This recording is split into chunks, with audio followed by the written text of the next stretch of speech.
জামাতের আমির সাহেব সিলেটে কি বলেছেন এটা তার ব্যাপার। আমরা খুব পরিষ্কার করে বলি যে আমরা একটা গণতান্ত্রিক উদারপন্থী গণতান্ত্রিক রাজনৈতিক দল।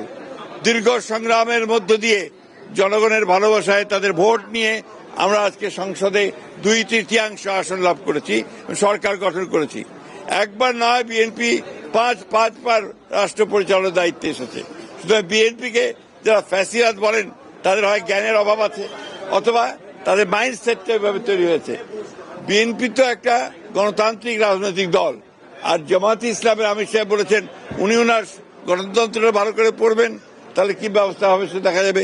ওনারা গণতান্ত্রিক দল কিনা সেটা ওনারাই নিজেরা বিবেচনা করবেন। আপনার সরকারের মাত্র 4 মাস অতিরিক্ত হয়েছে, সময় হয়েছে, তাই না? এর মধ্যে সরকার কৃষির উন্নয়নের জন্য 10,000 টাকা পর্যন্ত কৃষির সুদ সহ মাফ করে দিয়েছে, তাই না?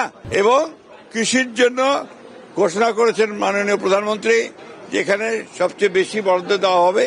একই সঙ্গে কৃষিকে লাভজনক করার জন্য যতটুকু আপনার ব্যবস্থা নেওয়া দরকার সেগুলো ব্যবস্থা নেওয়া হবে। দ্বিতীয়ত, কৃষি পণ্যগুলোকে প্রক্রিয়াজাত করা, তাকে বাজারজাত করা, তার জন্য ব্যবস্থা গ্রহণ করা হবে এবং কৃষিভিত্তিক শিল্প গড়ে তোলা হবে। সেই জন্য সমস্ত ব্যবস্থা নেওয়া হচ্ছে।